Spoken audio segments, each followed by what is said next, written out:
Welcome to this week's episode of the We Pod. Each week, we get the honour to sit down with some of the brilliant people in our industry to share stories, vulnerabilities, experiences, all for your benefit. I'm Verona Frankish and I'm the chair of the Women in Estate Agency Board. This pod could not happen without the incredible support of our partner, Digital Sparks. If you haven't heard from them yet, just check out their Insta stories and their Instagrid because they're doing some fantastic work for some great agents across the industry.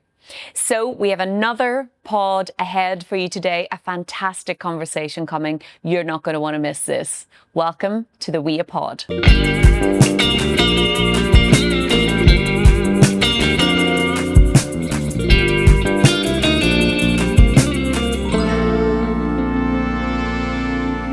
This week, I'm absolutely thrilled to be joined by a real character from our industry, the chief kerfuffler himself, Mr. Simon Whaley, aka Whaley. But today, we're going to delve a little bit more into the Simon Whale as opposed to the aka that most people know him as. So Simon has a very rich and colourful background from Kuwait, Abu Dhabi, and moving to England in his younger years. And I'd like to get a little bit of an understanding, as I'm sure most of you will, around how that influenced his career and his life. As a strong advocate for women in estate agency and a strong advocate for equality and fairness right across the industry. We'll also delve into his experience in the PropTech sector and a real advocate for agency. So, welcome, Mr. Simon Whale. Thank you, Verona. That's lovely. That's almost. It felt heartfelt. That, yeah. And thank you for calling it a career as well. That's really. I appreciate that. Not just a series of parties. No, exactly. No, that was the old me. We'll come on to that. That was the old me. No, not at all. Excellent. Yeah. So genuinely, thank you for accepting the invitation, but also accepting the invitation for today to let us go a little bit beneath the surface of the real Slim Shady. Wow. Yeah. Okay. Yeah, and thanks for accepting my 47 request to come on the show. You're right. So you were nominated by Angie Cooney, and Angie, who you were, okay. And Angie really was very explicit in saying, I really would love to see more the real Simon behind the character that we all know and love. So we're going to try and do a little bit of that today. See if we can do that. However, of course, we are also going to cover your very esteemed career and your experiences along the way. So I mentioned that I think you were conceived in Kuwait. And you were, well, you told me, it's not like I was Zambia. Zambia. Oh, Zambia. Zambia. No, it's very exotic. Zambia. Yeah. You then moved to Kuwait and then Abu Dhabi before moving to Warwick for prep school. So tell us how that happened and how, I guess, that colourful and rich cultural background has influenced the person and the life that you have today. Yeah, of course. Thank you. I never know whether it's too much ick to say I was conceived in, but it's absolutely true. It's too late. It's too late for it. As I said, it's the truth about it. Again, like everything today, to get behind the real, some of it will be true, some of it won't. I remember, because until relatively recently, I've never had anything obviously go wrong. So I used to always just make stuff up to sound more interesting. And that was true when I was living in Kuwait and in Abu Dhabi. And people say, oh, what did your dad do? And, he's just a computer programmer back then. So, of course, he was in the forces. So I couldn't tell people. And I used to make up stories about that. But the truth was he was a techie. It was probably where a little bit of my love for that comes from, before moving to Abu Dhabi and helping out with their big investment fund over there. So it was idyllic, but you never really know any differently, do you? Exactly. And I think both of those things explain quite a lot, that your dad was a techie and that you make stories up to make things more interesting. Both of those explain quite a lot to me, to be honest. It's a mystery why I'm in PropTech. Yeah. So yeah, I mean, that's a great question. So how then did you get into PropTech? Because your first venture was matchmaking. You founded a business matchmaking. Tell us a little bit about that. I didn't actually found matchmakers. So the actual truth is, it was wonderfully. Another story made. It is this one's absolutely true. There's a wonderful story here of nepotism. So obviously, you spoke very briefly about me going to prep school, but going to boarding school. Oh, what wonderful days! And I was at Manchester University. I did economics there. Not that anyone who's ever seen me try and divide a bill would testify to.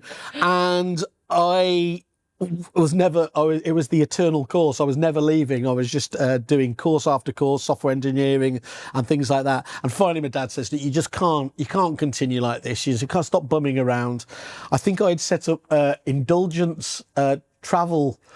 Which was a student travel company going to places like Dublin, Amsterdam and Prague. I mean, you can see where this is all coming from. And he said, look, that's not really a career. So he forced me to get a job with where he was at the time, which was Logica. You know, the big, I don't know if you remember the big tech company that he was, I think he was a regional MD at. And they had a wealth division, a wealth management department. And of course, property is a key part of that. And he actually did an MBO from Logica to set up what was at the time wealth management software, and that had the matchmaker software in it. Right. Now, as part of this, you will like this, and for all of my non-fans out there, they will particularly like this, is it did give Dad the opportunity, and he was doing the MBO as they were getting the numbers right, that he had to sack me. So that was a brilliant, no, he loved it. He loved it. And it was a wonderful Christmas party. Obviously sat around, Mum was like looking at him and I was saying, how could you get rid of your eldest like that? Brilliant. But he did then hire me back. And as I've said many times, I deserve to be sacked every day for the best part of a decade. Whilst I tried to be, I think lots of people, the thing I love about the Women Estate Agency, you listen to all those wonderful stories, it's about the real you, isn't it? And I accept that's good and bad. But ultimately, while I was pretending to be another, business person, other sales executive, absolute failure, had no idea. Probably still don't know about property, if I'm honest, and everything else. But the point where I started actually empathising and listening to agents and just surrounding myself by good people. Yeah. As a sponge, even though I do forget half of it, that was where the good stuff really, really happened. It's so interesting that you say that, because even for somebody who's a proponent of PropTech and technology and has spent most of your career in it, the importance of people at the heart of that is what makes this tick, right? It absolutely. We were looking at in our early stage. You probably banished it from your memory, but no, I remember it. We were part of obviously the partnership Academy group. The Academy group, which was as I always used to liken it, which Peter didn't like, was PropTech at OPEC, where we all used to set prices and everything else. But it was wonderful, wasn't it? Where we got to sit around, talk about it, and we used to genuinely talk about the good and the bad and the ugly of this. But I was lucky enough when I sold Repit previously that I could have retired, I can see Kirsty laughing over there. She knows that I didn't have a body for the beach. So that was never an option. I was never for 1 minute going to stay out of this game. First of all, I do consider myself the Peter Pan of PropTech, and I had loads more to give. But the amount of people that are interested in it, it's just off the scale, isn't it? I know you talk to your friends outside of the industry, they all talk about how wacky their industries are and how mad that is. But there is something genuinely unique about property in the sort of characters it throws up. And why do you think that is? I think it's because it's not regulated, I think, to a large degree. I think because a large percentage of people are sales people as well, because they, their job is to, you hear about people when they go in and you can always spot the estate agent in the room because they're talking to people and everything else there. So I think there's just a few key factors there that mean that there are a lot of it's like, actually I was just going to, this is where you're going to probably terminate the interview, but I always kick back massively at Irish people, say, oh, the crack, I've got the crack, oh, my friends are crazy, and I'm like, oh, you're not crazy. I mean, I've been to Cork and Dublin a few times, so I know exactly how mad it is, but that crack definitely applies to this industry, doesn't it? For sure. And one of the things that I think that makes this sector particularly interesting is there is so much variety. If you want a career, you can enter the property sector and have a career in pretty much any vector, whether that's finance, marketing, HR, sales, as you said, administration, whatever it is. It's like a micro sector, and it is open to anybody who wants to work hard, who is good with people. people who are good with tech. There is so much variance and no 2 days ever the same, but you're also involved with something that is so meaningful to your customers, and that's quite unique, I think. How can you not be, you know, if that phrase property porn, but everybody's talking about property, you're throwing the catnip of PropTech there as well. You've got both sides of that. I think, it's what's not to like. What's not to like? Is there? Absolutely. Yeah, it's what people are doing day to day, and I think that your point about the lack of, the lack of repetitiveness. I mean, obviously there clearly are elements of it there, but it's so much more interesting. My dear colleague David Mintz, when he was talking at the negotiator conference, and he was talking about the bad rep again. Like, what is it, the veracity index, where they always place agents between politicians and bankers and all that sort of nonsense? He says it's totally unfounded. Look, it's the Pareto. The best agents obviously do fantastic stuff, but he says when you see accountants sleeping out, when do you see solicitors doing marathons? I'm sure don't get me wrong, I'm sure they do, but they don't do it in the volume and the intensity. And one of the proudest things I am is sat on the board of Agents Giving as well. That's I am. And it sounds trite, but I absolutely believe, and I have a massive problem with suppliers when they are just suppliers to the industry rather than being partners with. They've got to, and by the way, most of them are absolutely fantastic on that front there. But there's a few exceptions that obviously do need to, look at themselves in the mirror. And I think what, I mentioned that point, people see fakeness. Of course. Don't they? Yeah. And so the reality, and there's that most lazy term about being a Marmite character. If you've got a personality, you're a Marmite character, by definition, haven't you, realistically, because otherwise you're just grey and you're bland and everything else. And I do think there's, much as Chris Watkins drove me mad, as I know he does many people, but he christened me on one of his says. He says, you're a lot like Boris Johnson and Donald Trump. And I was like, for a champagne socialist or a limoncello liberal, that was like a dagger to the heart. But one of the things that I think is really interesting is when you look at people look at Donald Trump where he is now, and whether you're a fan or not, and I don't know how you can be, but as bad as the stuff that's going on, he has a 38% approval rating. Yeah. Now, and I know it's not directly comparable, but if you were to put that into business and you had a 38% market share, or that was your total addressable market, you'd be absolutely made up, won't you? So deal with that. I think what Boris Johnson and Trump, and I get Chris's analogy, but it's because you stand for something. Yeah. And whenever people stand for something passionately, they advocate for it. It's a bit like what we stand for. That's not going to, the women in estate agency movement doesn't appeal to everybody, and we do get some challenge around it, but we're standing for something. Yeah. And I think that's what people can connect with and resonate with. And back to your point about, the industry getting a bad rep.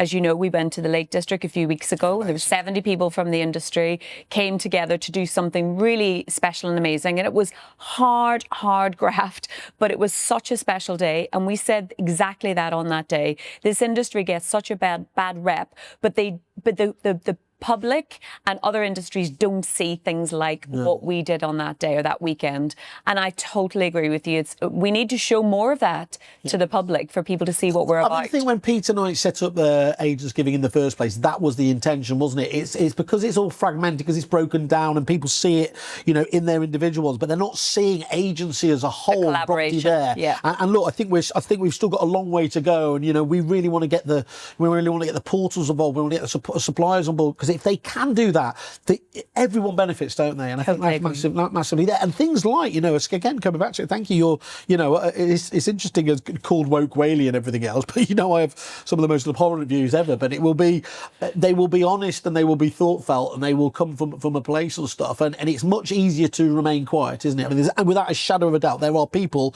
that won't do business. Don't put their head above the parapet. They're absolutely right. They don't put their head above the parapet. And I don't want to go all Braveheart with it, but there's that phrase about in years to come or whatever else, where you'd wish to just have that one day over. Is the one thing you don't want to have is the regret about the things you didn't stand up for. And I think it's absolutely vital that you are seen to make that stand for something. Absolutely. Yeah, absolutely.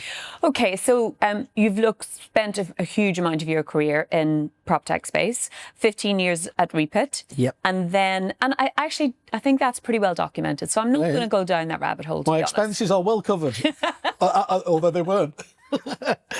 So when you exited Repeat, you then set up Kerfuffle. Yeah. So tell me about the decision making there and why you sort of stepped back into entrepreneurship so quickly after the Repeat exit. I think decision making is massively overplaying it, Verona. Again, I keep coming back to it. He would absolutely probably issue a cease and desist. But I mentioned Peter a few times because he'd be foundational in terms of everything else. And one of the best bits of advice he gave me was, don't rush into it, Simon. After selling out, you've got all the time. So I, of course, rushed. I paid him obviously the due deference, and then I instantly jumped in with something because I wanted to make sure I was still relevant. People wouldn't forget me, and I kept getting invited to the right parties. Okay, I'm just going to pause you on that, right? Because I know that's a bit of a joke, and that's clearly a line that you've used many, many times, right? Seeing right through me. I'm seeing right through you. But I think there is an element of whenever you're so deep in something, whether that's a big job or a big business or a career, and you are relevant within that space, there is an element of fear of, oh, if I don't keep doing that, what's left of me? Yeah. And did you feel that? Yeah, I don't know if it was. I mean, it comes down to again, and again, people talk about this. It's not a job if you enjoy it, is it? Yeah. That's why I actually was diagnosed with high blood pressure 3 years ago, whatever it was. So was that, and I was genuinely massively surprised because I never feel stressed, and maybe that's because I'm a sociopath or whatever else it is there. But I just, the reason and I have a reputation for doing late nights and everything else, but I won't stop working most times till 9, 10 o'clock at night or whatever else there. But your body keeps a score, whether you realise it that's or not. what I've had to learn. It's, and I think that's where it's sneaking up on you and taking that time out and everything else. I've never I've said 50 years old, invincible. You're 50 years old, it's like a clown car and the wheels just drop off it and everything else. So I absolutely get it, and you can't overturn a lifetime of neglect and everything else. I am going to come back to that. Yeah, don't worry. We are going to touch on that, but the sort of kerfuffle thing I'm interested in. So when you started Kerfuffle, what was your goal? Because not only have you created Kerfuffle, you've then gone off to acquire a number of businesses around that. Yeah, and I'll pretend that they were all part of a grand strategic value. Here on the whiteboard, it was going to acquire RAM, do this, that, the other. There was a little bit of that, but actually, I'll tell you one of the main things and why I do absolutely, and again, this isn't the plug for the conference, which I assume will have taken place after it. So it will either have been a huge success or people will be talking about it as my random moment. But anyway, that's always the thrill of it. But I absolutely know in this digital age that it's more important than ever to have those human connections. Again, women in state agencies do that in absolute spades. And I think that you can become, we look at it with kids and everything else. They're just on TikToks and everything else. So I saw that with Kerfuffle that actually we were really, really poorly served in terms of resources that were helping, just on a really narrow level, helping them find their key partners, their key suppliers in the industry. There was no black book back there. So I thought, okay, well, that's really obvious. So rather than be truly inventive and come up with something new, I just looked at, well, what's working in the consumer world? So that would have been, your TripAdvisor with reviews and a resource to find everything, a bit of Amazon Marketplace, Which Magazine for expert things. All of these things, by the way, and as ever, there is no one who will critique themselves. I think we haven't delivered on it, and that's a separate conversation I'm more to have, because I've always as well been very, very keen not to waste other people's money. Probably one of the biggest critiques people can say about me is I don't value money, and I think that's both a good thing and a bad thing. People will say you're always buying this or doing that, and I don't think about it, probably because I haven't had the challenge of being really, really honest about not knowing what it wasn't like.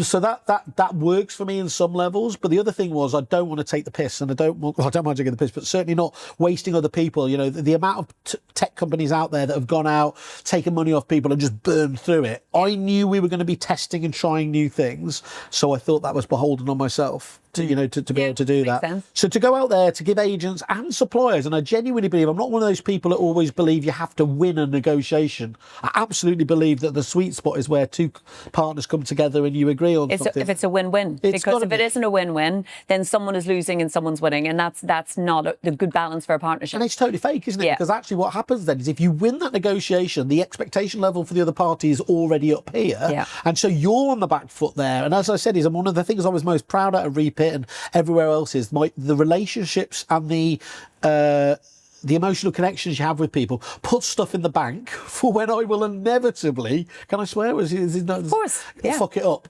So that is the key thing, is I know that will come. Every business at some stage. Yeah.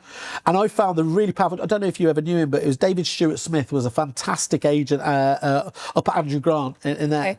And one day we had, I think it was on me, we had said we were going to do some reports for them. We hadn't done it, and I can't remember whether I had a headache from you know what, anything I said, probably there. And so rather than do what I would always have traditionally done, which is make up something, I said, look, I've just dropped the ball on this. You know, I've dropped the ball. We haven't been able to do it. And he came back to me and he said, and this is the reason we love dealing with you, because it's that stark honesty. I was like, this is amazing. This is a superhero skill.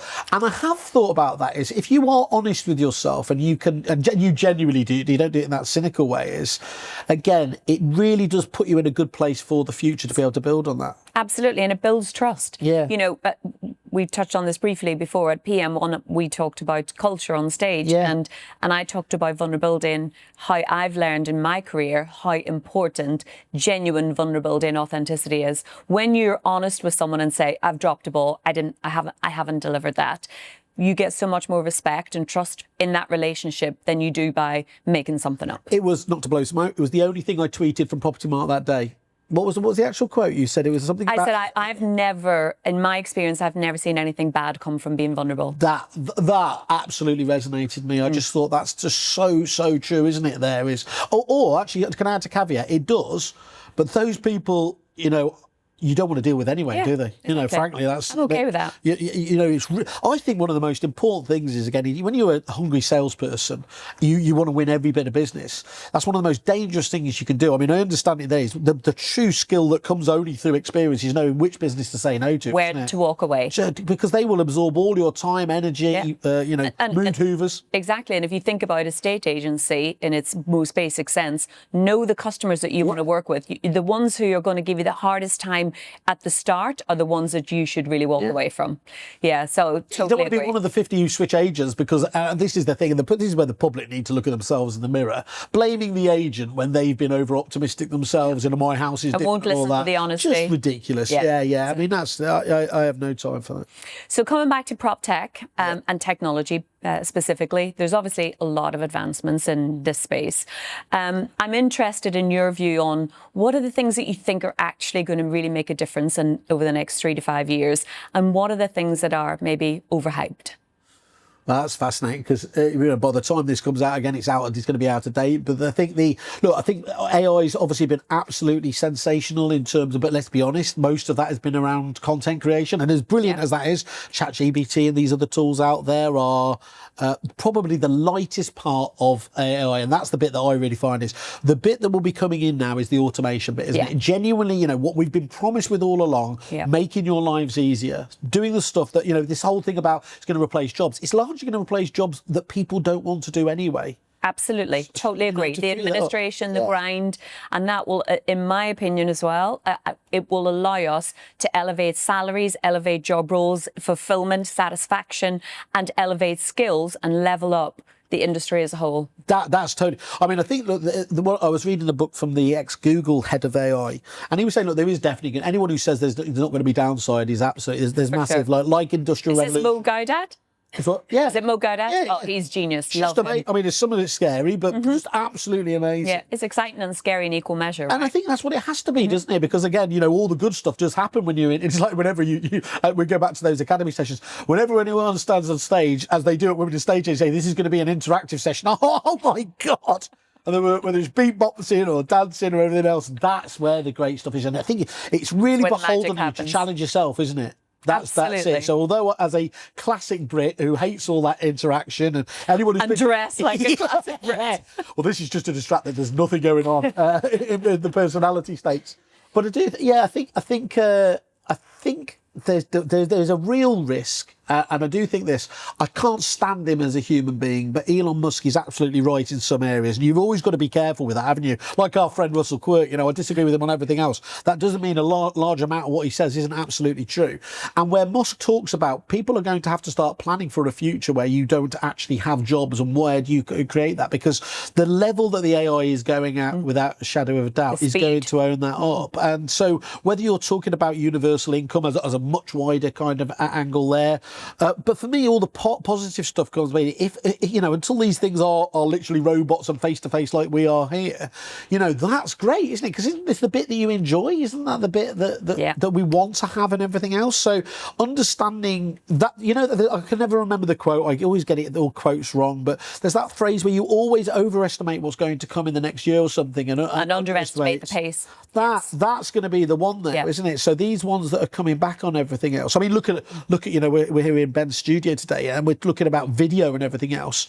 You know, we're right on the cusp now of what AI, there's HeyGen tools and things like that. You're going to be able to just tell AI to create videos. You know, I think there was a big US studio, wasn't there, where they were going to be filming literally £100 million worth of or dollars worth of advertising, you know, in terms of videos, and they cancelled that whole project because they knew that AI was going to be able to cater for that. Wow. Now, that's really, really tough on those professionals, those skilled professionals there. Yeah. But, you know, think about what that does when SMEs, as 80% of our industry are, have that there. What a level of the opportunity that creates is incredible, Creativity that lots of people talking about, you know, agents need to be marketeers these days. Well, you certainly need to have access to it. Yeah. Absolutely. Otherwise, that's the thing is AI. AI has the ability to both stand out and it has the make you conform and blur altogether. The key is going to be understanding which makes the difference. So if you want to be that purple or pink cow, you know, how do you ensure that because if they're all just popping in everything into ChatGPT and largely getting the same responses back, absolutely, it's pretty bland, isn't it? But I also think that is also going to create an opportunity for empathy in humans to become way more important as well. Definitely. So if, to your point, if it's going to take a lot of the clunky stuff, the noise, it takes that away, then the need for empathy and deal with people on a human level becomes way, way more important. It's interesting. Our slogan at Kerfuffle is making sense of the noise. And I think you're absolutely right on that. I mean, ironically, we make a lot of the noise now, and we're the problem now. But it is the key thing is, I think the key thing for me is really about this, just on this point, is I'm not able to comment on this enough. I mean, I have I'm a specialist in generalism. I go 5% deep in there, so it's like being not having to be the fastest to get away from the crocodile. You just have to be the least slow. So what I surround myself by is you know, I just met Ben, Ben Sellers, who's out there. Talk to the likes of the Ben Sellers out there. Obviously the Kirstys here. You're talking to, you know, Mal McCallions. Get these people, because they're the ones that are looking at these ubiquitous AI technologies. Deep experts. Yeah, and the key thing is, isn't it? It's a bit like you can go to any number of website companies. If we look at this before AI, there's 1,000,001 web companies out there who, let's be honest, do really, really good websites.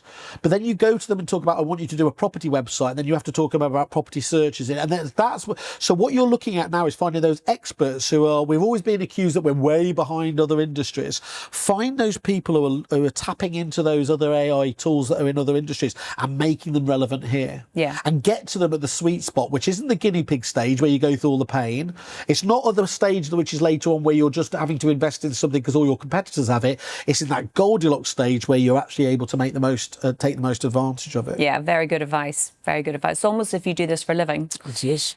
Okay, so we're going to move back to a bit more of a vulnerable topic now. Start crying. Maybe I will.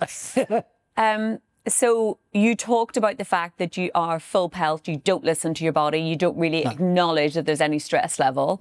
But you had the wheels came off a couple of years ago. I know. Slightly. So you had a cancer diagnosis. So tell us a little bit about how that happened, how it came about. Yeah, so it was the glory, not many positive stories here, was it? How brilliant COVID was for us and me. So I had a cough actually, I think I'm normally the alpha or the originator of most of the COVID, most of the conferences. I had a persistent cough. And as you know, they will tell you if you have a persistent cough, you need to go to your doctor. So I ignored it for about a month. And then one morning I woke up with blood on the thing. I thought, okay, well, that's a bit more serious. So I went to the doctor and he said, are you a smoker? And I very proudly said, of course not. Body's a temple. Everything else, but no cigarettes. That's how I've already said that was off bar. Yeah, but absolutely. And he said, look, I'm sure it's nothing if you're not smoking, but let's gave me some antibiotics. And he said, let's go and get you the X-ray. So I thought nothing more. The antibiotics actually cured it, and it was just a persistent cough. A few weeks later, I go, look, I'm sure it's absolutely nothing. You're so fit and healthy. And I was like, you sure those are my records? We caught a little bit of a shadow on the top there. Now, what's amazing about this, just to take this back, and I hadn't actually thought we were going to do this, it was caught by a particularly conscientious researcher. Amazing. With AI searching the X-rays. So that was the bit there. Because it was a really small, well, obviously as it turned out to be a small tumour, but it was just a shadow. Whatever it was. If it hadn't been on the top as well, it wouldn't have been caught in the X-ray. Wow. So for 6 months, I had a few MRIs, and they thought it wasn't growing. It was relatively small, but they said, look, and we're not quite sure about it. It's unlikely, probably because I said I only have 10 units a week. Oh, that was the other thing is, they kind of said to me is, oh, we found a shadow on one of your organs. I said it was the liver, wasn't it? It was like, yeah, well, okay. Everyone else is like, really? No surprise. Who could have guessed? I know a whole industry goes, wow. But then because it's there as well to do, what do they call it, the biopsy? Yeah. It's pretty unpleasant, and so they said, look, we want to keep you relatively fit and everything else out there. So the consultant said to me, look, I don't think it's anything. Let's just monitor it. To come back 3 months, it's not growing anything else. It's probably, what do they call it when it's not abnormal? I can't remember what it is, but it's benign. And he phoned me up first thing in the morning. He said, look, I've been thinking about this all night. Why would we just not rule it out? And so although I was kind of like, because being a tremendous coward and hating pain, I thought, well, okay, let's just go and do it. And it was funny. Even the black humour I remember now is, I love the NHS. I had to go through the NHS because I knew Russell Quirk would have destroyed me if I went public. So I would happily have, passed into the next world just proving him wrong. And it was... I didn't, you think when you get the phone call, is it going to be, if they say you're coming in, it's going to be bad news, bring someone with you. If they tell you there, clearly that's the best possible thing is. Were you scared? I'll tell you that bit in a second, if that's okay. I wasn't then, no, genuinely, because I've always worked on complete denial. But I found out I had cancer from a text message. Wow. So they have all these systems in place there, and it said, you're booked in now for the operation. So of course, well, that was kind of like, and the classic when you finally go in and speak to them there, and you think, you obviously think, well, you're going to sit there for like an hour or two. You're going to ask. I was in an hour and 15 minutes, and you're sort of like, because you just sort of like you can't really take it all in. Yeah. To go back to it, this, as I said, is there's no bigger coward than me normally in any other thing. But to go back to your previous question, the only time it was when I told the kids that was a bad bit. How did they take it?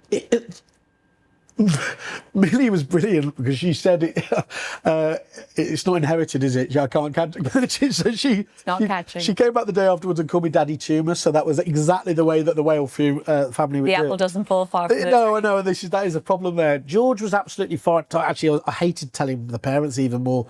Yeah. George was wonderful that night, but they were fine about it, and I think we did a pretty good job on it. But he went straight upstairs, and I was, as I often do, I jumped on. It was a Sunday night, and I was jumping onto a Zoom with an Australian company. So, and he ran upstairs and had a chat with his mum, and sort of said, "Oh God, what happens if anything?" Yeah. And over the course of a few hours, he'd set up his own Just Giving page, and he sort of said this little thing, sort of, my dad's got the big C, I'd like to get him a present when he gets better. Oh, and he'd gone back to David Mintz, who he loves left, right and centre, and he'd got it out there. That was the only time that I thought, you never want the ride to finish, do you? Oh my God. But the only time that I felt truly truly scared, I suppose, was literally at the point when you're sat there in that gown that isn't particularly... Not it's like me at most conferences anyway, to be fair, but I was there and... as what do they call it? What's the one where they put it into your spine where women pregnancy as well? Epidural. Now, I thought with an epidural, I thought you'd be knocked out, so I didn't realise you sit up and have this. No. So they say obviously don't move. It's like there, but that was the point where they said, "Look, we'll go. You'll be out in 10," and then I thought, "Oh, this could be the last moment." It was like so I was like, that was the only moment I thought, "Okay, fair enough," and I passed out in 4 seconds, so I didn't do it. And I woke up, whether it was the fentanyl or whatever, which is great stuff. That was where you sort of bounce back with all the energy and excitement and everything else. It was just madness. So what have you learned from that experience? So what have I learned? First of all, probably people will say that I haven't learned the biggest one, but I'll never apologise for this. It's to eke every last. The one thing I knew, and what genuinely wasn't scared. It was about the not being able to see my friends, family there. But no one could ever have accused me of not eking out every last bit of life. I can't remember who made the statement. Lots of people die in their 20s, but they're only buried in their 70s. Yeah. That's not going to be the case for me. Now look, that I've taken things to extremes, to excess and everything else there. So, living healthy. I mean, ironically, and this is the mad thing, is that, it wasn't, when we spoke about the liver, what is it again when it's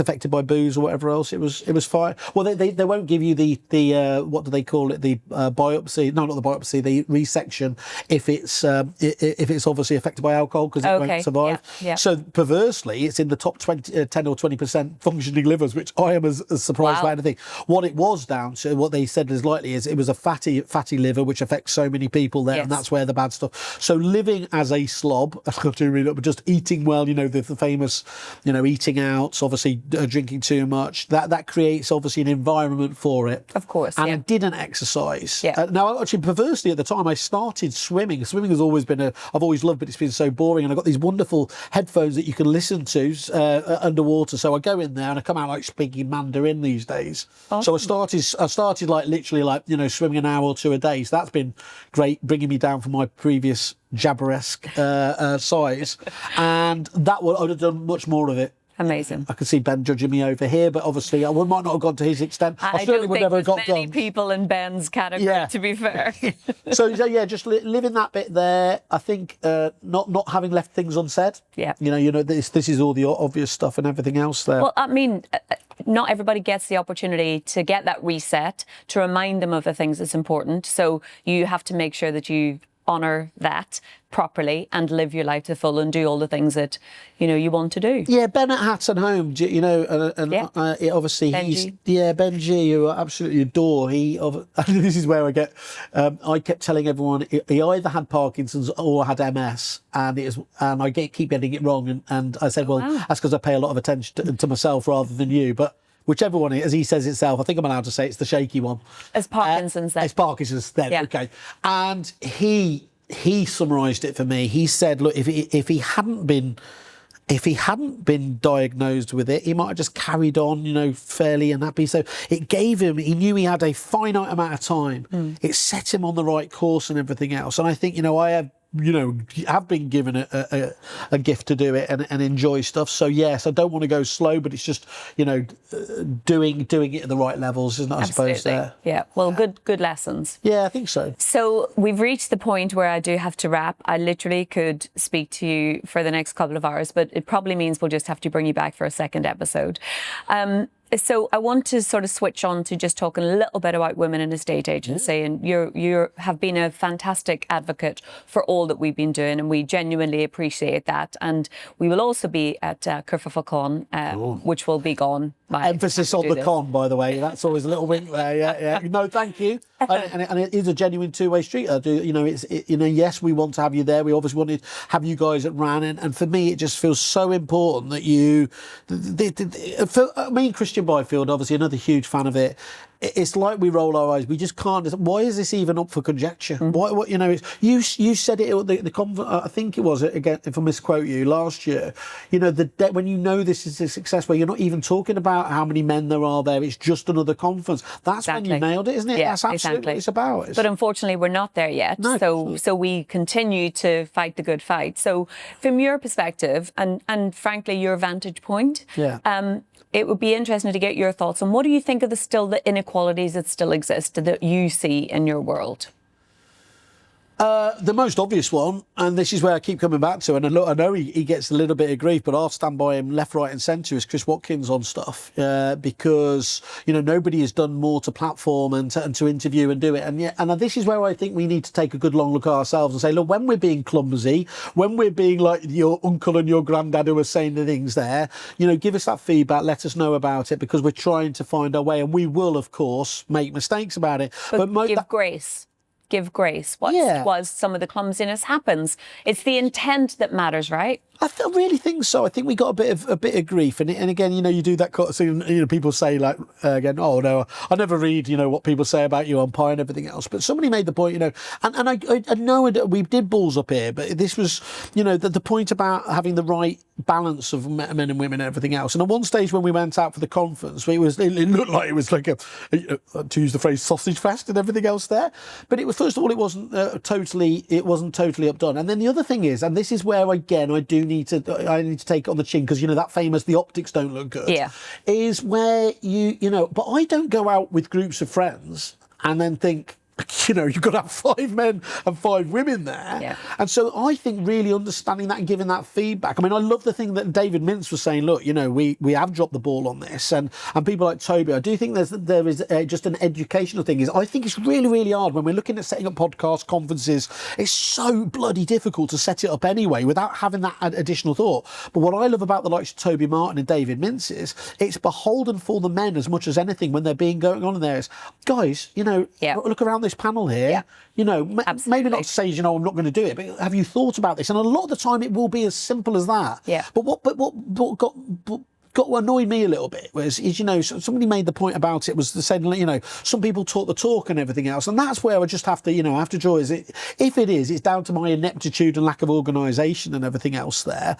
You will never find, you know, it just doesn't even enter into our radar. But I think sometimes that's also that can leave you blindsided as well, can't it? The reason it doesn't enter your radar is because you come from a vantage point, right? And I think that's the challenge, because it is very much on my radar as a woman whenever I see that. Whereas there is a blindness that comes from that level of advantage. And I think you're right, Toby and David calling that out is really important. And so often it's optics, but it's also representation. It's making sure that women have a voice and have the opportunity to use that voice. Because here's the thing, their voice is pretty damn valuable. So we need to make sure that they are able to use that voice. And again, not to turn this back on you in terms of the, as I said, I inevitably would. What should we do then? So when I went out there, and obviously what you come up with the topics. So I came up with the topics, and then I went to the people that I know.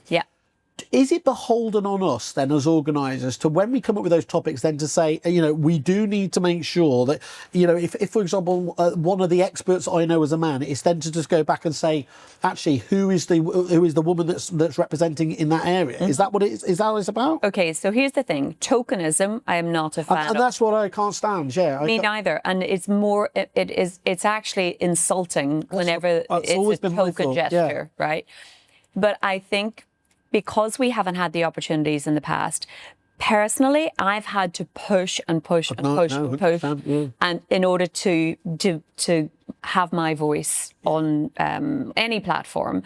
And I know that comes from a place of confidence now, whereas not all women have that level of confidence. And sometimes women just need a little bit more encouraging because they haven't had the opportunities in the past. Whereas, frankly, men have had most of the opportunities. Right? White middle-aged men are not a demographic that, you know, these people that go out there and say, what about us these days? And I think it becomes a virtuous cycle, doesn't it? Because the more you see it, the more it inspires. Exactly. Yeah, and so I think always look for experts. But then if you haven't, when you've got the expert, you haven't got a balance of perspectives, because this is not just about, is it 50-50 men and women? This is about, where am I going to get a different viewpoint, a different perspective from? So it's not just about a gender bias or a gender prejudice. It's about a perspective and a range of perspectives that can add to the discussion and give a better outcome. Yeah.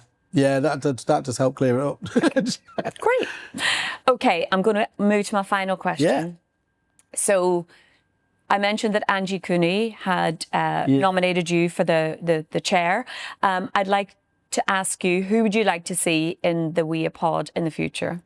It will seem a little bit a bias, but Heather from RAN I would love to do. She's obviously going through. That's an amazing nom. She's absolutely, you know, she's gone through the whole treatment as pretty much. I think what I just love about Brits is the black humour that we obviously go through, and hers is next level, by the way. I don't know if I've told you this. So when I recovered, the first thing she bought me was this little metal card that said, "Cancer survivor, you've now got an excuse for anything." When she was diagnosed with it, she asked me for it back. It's like that is some back stuff there. Love So that. she's gone through it. She's obviously had it there. It's not quite gone there. So you know, when you think you've got it out of the way, she's going through it. I mean, other than that, anyway, she's just a fantastic human being. Fantastic human. I think it's a brilliant recommendation. Yeah. Thank you for that. Look, Simon, it's been an absolute pleasure. I've loved it, and thank you for sharing so vulnerably as well, because I know that's not your normal style. So thank you.